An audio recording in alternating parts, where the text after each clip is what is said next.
తర్వాత ఎప్పుడు భార్యాభర్తల మధ్యన అన్యోన్యత ఉంటుంది, ఒక్కొక్కసారి గొడవ కూడా ఏర్పడుతుంది, దూరం ఏర్పడుతుంది.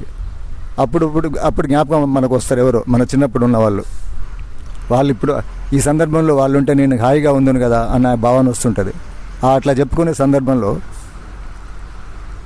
సంసారం ఒక చలిమంట, సంసారం ఒక అగ్నిస్పర్శ, నులివెచ్చగా ఆకర్షించి క్రమక్రమంగా దహిస్తుంది అనే పాదాలలో మన జీవితంలో ఎట్లా మనం స్థిరపడిపోయి జీవితానికి ఎట్లయితే అంకితమైపోయి మన ఐడియాస్ను మర్చిపోతామో ఆ పంక్తులలో ఉంటుంది. మళ్ళీ భార్యాభర్తలు కలిసి ఉంటున్నప్పటికీ కూడా వాళ్ళ మనసులలో ఉండేటువంటి దూరం ఒకటి ఉంటుంది.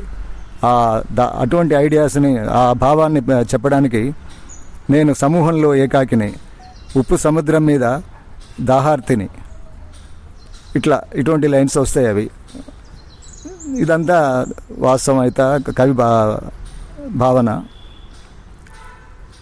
భావ సారూప్యత ఉన్న వాళ్ళు చదివి ఆనందిస్తారు, లేని వాళ్ళు అందులో ఉన్నటువంటి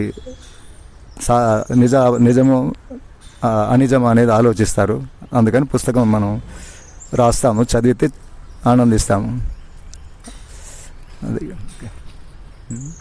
సొసైటీలో కూడా ఒక కళాకారుల పట్ల మనకందరికీ గౌరవం, ఒక ఆరాధన భావం ఉంటుంది. అందులో మరీ ముఖ్యంగా కవిత్వం రాసే వాళ్ళకు ఒక ప్రత్యేకమైన గ్లామర్ ఉన్నట్టు ఫీల్ అవుతారు. ఎందుకు కవిత్వం రాస్తున్నావు అంటే ప్రప్రథమంగా మనం ఆనందించాలి, మన మనసులో ఉన్న భావాలని పక్క వాళ్ళకి చెప్తే ఆనందం. ఫస్ట్ ప్రయోజనం అదే. ఆ తర్వాత కవిత్వం ఎందుకు రాస్తున్నామంటే నేను ప్రజల కోసం రాస్తున్నా, ఉద్యమాల కోసం రాస్తున్నా, నా ఆలోచనలు నా చైతన్యాన్ని 10 మందికి పంచిపెట్టి వాళ్ళని కూడా చైతన్యవంతులుగా చేద్దామని రాస్తున్నా అని ఇట్లా రకరకాలుగా ఏ కవి నచ్చినటువంటి, ఏ కవి భావించుకున్నటువంటి ఆలోచనని 4-5 రకాలుగా చెప్తూ ఉంటారు. అయితే ఎవరిది ఏమైనా కూడా ఫస్ట్ మాత్రం మన మనసులో ఉన్నది ఇంకొకరు చెప్పాలని ప్రతి ఒక్కరికి ఉంటుంది. ఒక కొత్త విషయం తెలియగానే పక్కోడికి ఇట్లా జరిగిందంటే నీకు తెలుసా అని ఊరికి చెప్తాం మనం.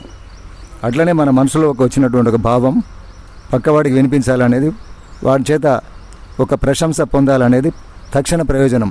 ఒక కవికి, కళాకారుడికి ఒక చక్కటి బొమ్మ గీస్తాడు, ఫస్ట్ చూపిస్తాడు, అబ్బాయి బలగీసినవరా ఇది ఎంత బాగుంది అంటే వానికి ఆనందం.